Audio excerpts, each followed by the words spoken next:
La policía de Londres de la época recibió numerosas críticas por no haber podido atrapar al asesino de Whitechapel. Es cierto que cometieron numerosos errores, algunos de ellos cruciales, a la par que las tácticas y métodos empleados en prevenir los crímenes fueron tan malos como ineficaces. Se infiltraron entre la población para espiar, pero fueron vestidos con las botas policiales y con ropa que desentonaba en un ambiente tan pobre. Eran el hazmerreír de la comunidad. Por entonces no estaban desarrolladas las técnicas forenses, la investigación de huellas dactilares ni los perfiles de ADN. Asimismo, los asesinatos se produjeron en una zona densamente poblada. El propio detective Orline se quejó de la injerencia de numerosos investigadores amateurs que liaban las investigaciones y la presión de la prensa sensacionalista. Asimismo, en cuanto alguien se implicaba más, era nominado sospechoso. Luego estaba la propia geografía del lugar. El detective Henry Moore hizo una prueba. Con sus hombres cercó una de las zonas donde se había cometido uno de los asesinatos para comprobar cómo habría podido escapar el asesino. Pusieron agentes en las entradas y en las salidas. Así nadie podría entrar. 10 minutos después había dentro unas 50 personas sin que pudieran saber por dónde habían accedido. Las calles estaban mal iluminadas y eran antros violentos donde se podía pasar inadvertido. Un juez de la época indicó que si se hubiera ofrecido una recompensa por pistas que llevaran al asesinato, se podrían haber prevenido al menos alguno de ellos. Era el pensamiento de la época. De todas maneras, la policía siempre se negó en redondo a ello. Pero rompamos una lanza en favor de la policía. Con los recursos de entonces, debemos recordar que el asesino no dejó ninguna evidencia de sus actos excepto el mandil ensangrentado junto a la pared. Y tampoco se pudo averiguar si la pareja del grito Lipski tuvo algo que ver. Y hay que reconocer que la descripción del asesino refleja una vulgaridad común en los estándares de la época.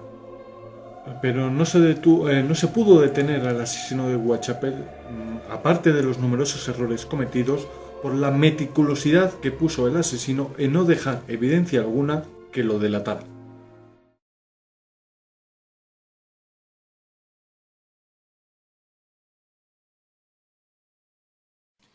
Hola, un saludo, me llamo Luis Pérez y me han visto y oído durante el documental. Ahora que termina, me gustaría darles mi opinión personal sobre el mismo. Yo había visto documentales sobre Jack el Destripador y aunque confieso que nunca he sido un apasionado de este personaje, sí que creía conocer datos sobre el mismo. Cuando empecé a trabajar en este proyecto me di cuenta no solo de lo poco que sabía, sino que descubrí 3 cosas que a mí personalmente me escandalizaron. La primera fue, por supuesto, la descripción de la mutilación en los cadáveres de las víctimas, sobre todo el de la pobre Mary Kelly. No tengo ninguna vergüenza en admitir que me turbó muchísimo. La segunda cosa que me hizo llevarme las manos a la cabeza fue el trabajo policial. Y digo trabajo porque me niego a llamar investigación a esa chapuza. A ver, puedo entender que es la policía de otra época, que no tenían protocolos para actuar ante situaciones así, y que era la primera vez con que se encontraban con un asesino en serie tan brutal. Pero es que eso no es excusa para una fuerza policial, y más una fuerza policial acostumbrada a ver los asesinatos continuos en aquella época y en aquel ambiente, para que se comporten de esa manera tan incompetente y negligente. La tercera cosa que ya me hizo desgarrarme las vestiduras fue la enorme y gigantesca cantidad de datos a la que tuve acceso. ¿Y por qué me escandaliza esto? Bueno, muy simple. Estos datos fueron recopilados por Iván Rodrigo Martín. Este señor se ha tirado años quemándose las cejas, recopilando datos, información, editando, creando los guiones. Y bueno, ni que decir tiene que no es una gran productora, no tiene detrás de él una empresa, una marca que lo patrocine, no tiene un gran presupuesto. Bueno, no tiene presupuesto directamente. Y no es un profesional, ha hecho esto en el tiempo libre que le deja su trabajo y sus otras obligaciones. ¿Y qué nos ha hecho? Nos ha ofrecido una cantidad de información que yo antes nunca había visto. Y por la otra parte tenemos a todas estas grandes marcas, grandes empresas que se dedican a hacer documentales profesionales históricos, que nos ofrecen un montón de teorías que, como acabamos de ver en el documental, no son ciertas. Son todas falsas, se las han inventado. Puedo entender que un documental necesita resumirse, no puedes dar siempre todos los datos, más cuando es algo para televisión, pero esta gente no busca eso. Lo que busca es venderles una teoría conspirativa y ganar dinero y renombre con ella. No quieren contarles la verdad. Estos documentales que ustedes pueden ver en la tele, en internet o en cualquier otro medio, me he dado cuenta de que no son documentales históricos sobre Jack el Destripador. Pueden llamarlos si quieren documentales de ciencia ficción, pero no documentales históricos. Si ustedes quieren ver un documental histórico en el pleno sentido de ese término, es este que acaban de ver. Es el único que de verdad no le queremos vender nada.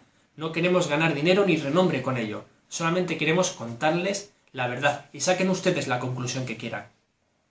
Me enerva que cada X tiempo aparezca el buscafamas de turno en la tele diciendo, ahora sí, que de verdad, antes no, pero ahora sí, ahora es la buena, se ha descubierto que sí de verdad que es la buena de verdad, la identidad de Jack el Destripador. Y nos vienen con la teoría conspiranoica de turno, cada cual más rara, implicando cada vez a personajes más estrambóticos o más poderosos para que dé bien de morbo. Y lo que busca esta gente, pues sus 5 minutos de fama en el telediario, vender un par de cientos de copias de su libro y tan contentos. Que haga esto esta gente es vomitivo, pero que lo haga una gran productora de documentales históricos es que es deleznable. A mí personalmente esto me cabrea muchísimo. Y ya para terminar, si están viendo esto es que han visto todo el documental, cosa que les agradecemos profundamente. Como ya he dicho antes, esto lleva mucho trabajo, muchos años de investigación detrás. Y invitarles a que vean los próximos documentales que les traeremos, siempre con la verdad por delante, siempre solamente con los datos que sean reales y comprobados, sin venderles ninguna teoría conspiranoica y dejando que ustedes saquen la conclusión que quieran. Muchas gracias y un saludo. Este documental es el resultado de 2 duros años de trabajo. Puede que no sea tan atractivo como otros documentales creados por grandes productoras, pero es cuanto menos riguroso. Hemos ofrecido todos los datos que se conocen del tema. Asimismo, hemos rescatado todos los nombres de las personas que lo vivieron. Nombres que ustedes no van a encontrar en ningún otro documental del mundo. Nombres que solo van a encontrar en libros muy especializados. ¿Quién fue el asesino de Whitechapel? Lo primero que quiero que adviertan es que nos estamos refiriendo a él como el asesino de Whitechapel, no como Jack el Destripador. Al menos desde el capítulo de las cartas. ¿Por qué? Yo creo que hemos demostrado en este documental que las cartas no fueron escritas por el asesino, casi con una total certeza.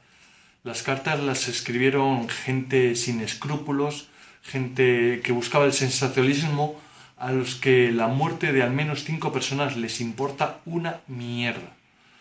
El asesino de Whitechapel nunca se vio a sí mismo como Jack el Destripador, nunca escribió esas cartas. Puede que a medida que el nombre ganaba popularidad se vistiera con esa capa, pero desde luego jamás la tejió él. Jamás se vio a sí mismo como Jack el Destripador. Por lo cual, Jack el Destripador no es Jack el Destripador, es el asesino de Whitechapel. Esto nos lleva a otro punto de reflexión. El asesino no tiene nada de misterioso, nada de sugestivo. Normalmente nosotros le cubrimos con un manto de romántica oscuridad que desde luego no se merece. Cuando empezamos a reunir información para preparar este documental, buscábamos dilucidar la identidad del asesino de Whitechapel. Y a medida que descubríamos más datos y sobre todo cuando descubrimos lo que sufrieron aquellas mujeres, el objetivo cambió. Ya no era tanto descubrir la identidad del asesino como el de devolver la dignidad que ese asesino que las torturó, las masacró y las deshonró, le quitó. Piensen ustedes en casos como el de Rocío Baninkoff, el caso de Marta del Castillo, Madeleine McCann, escojan ustedes. Son casos similares a los de aquellas mujeres, no tienen nada diferente, estaban igualmente vivas. Lo que quiero decir es que todas ellos fueron sometidas por un psicópata genocida, por una persona sin escrúpulos que no se merece el mínimo respeto, no se merece ningún respeto en absoluto, porque no solo las mató, sino que las deshonró completamente. las convirtió en simples títeres, figuras para alimentar el peor rostro del ser humano que nos refleja a nosotros mismos, pues somos nosotros mismos los que alimentamos esa fascinación por asesinos que no tienen, vuelvo a repetir, nada de misterioso, nada de heroico, por lo cual el objetivo de este documental siempre ha sido devolver la dignidad a las víctimas antes que descubrir la identidad del asesino de Whitechapel. Nuestra intención ha sido también reflejar todos los datos conocidos al minuto para que ustedes puedan realizar su propia investigación, para que puedan ustedes hacer un análisis crítico completo. Por eso en las descripciones del vídeo hemos incluido los escaneados. También fotografías. No ha sido fácil para nosotros ver, observar, estudiar, incluido poner alguna de esas fotos lúgubres como las del asesinato de Mary Kelly. E incluso algunas las hemos dejado de poner porque eran demasiado horrorosas. E insisto, cada cierto tiempo siempre sale alguien revelando la identidad del asesino de Whitechapel. No le crean jamás, salvo que venga con pruebas irrefutables. ¿Por qué? Porque esas personas que murieron tenían familias, no lo olviden, tenían hijos, tenían hijas. Esas personas se quedan sin ese abrazo, sin esa sonrisa orgullosa de su madre, sin esa caricia en los momentos tristes. No vieron a su madre mirarles orgullosos cuando salieron adelante, cuando fueron padres, cuando fueron madres. Y esa familia que quedó atrás no pudieron nunca abstraerse a la pérdida, a ser señalados como los hijos de las víctimas del asesino de Whitechapel. En su memoria, por favor, no andemos más en esa brecha. Vuelvo a repetir, ¿quién fue el asesino de Whitechapel? Nosotros hemos estado hablando de los sospechosos canónicos y demostrando por qué ellos no podían ser. Excepto en el caso de Aaron Comiskey, que no se sabe qué pasó en los días de los senatos, dónde estuvo, lo hemos conseguido. También hemos estado desterrando mitos y leyendas como la del príncipe o la de Sir William Gould, el cirujano de la reina.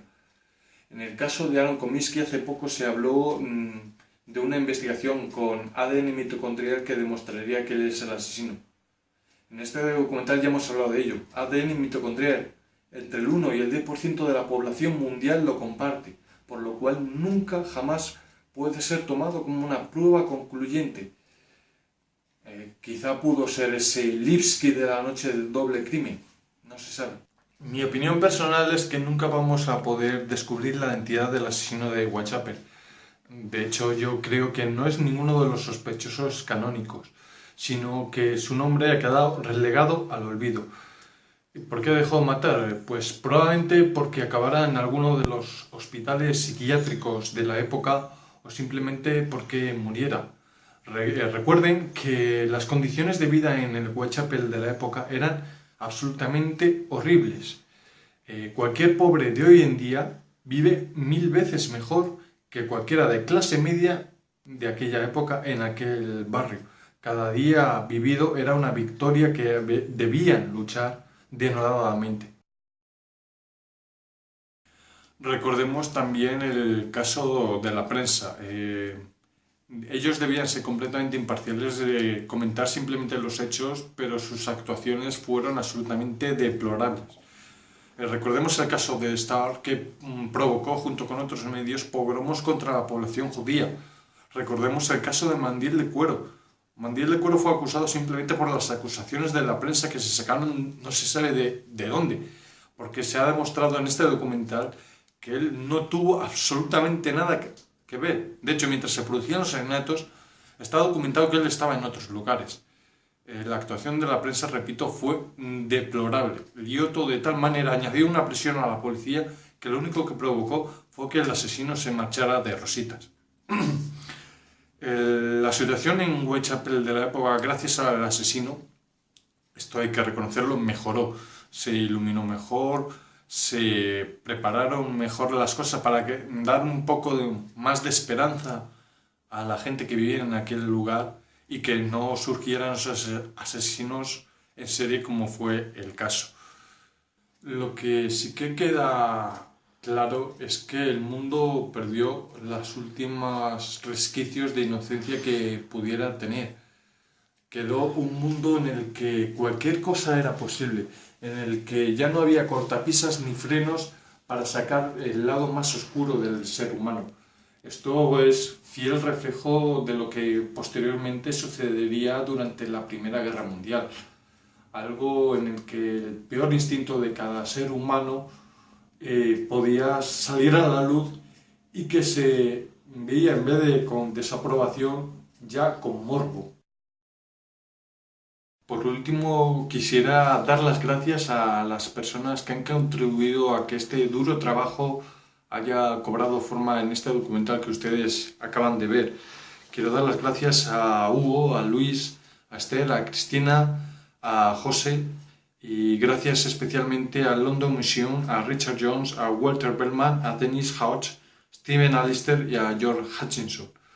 Asimismo, también tenemos que dar gracias a las personas que habéis visto este documental y a medida que lo hemos estado colgando, lo habéis estado retuiteando, lo habéis estado promocionando, hablando de él, dándonos vuestros consejos, comentarios, especialmente a una persona cuyo nombre realmente desconocemos, pero que la podéis seguir en Twitter con el hashtag, con el @patasigno_chan, que con su aliento y con sus ánimos nos ha obligado a terminar esto. Muchas gracias.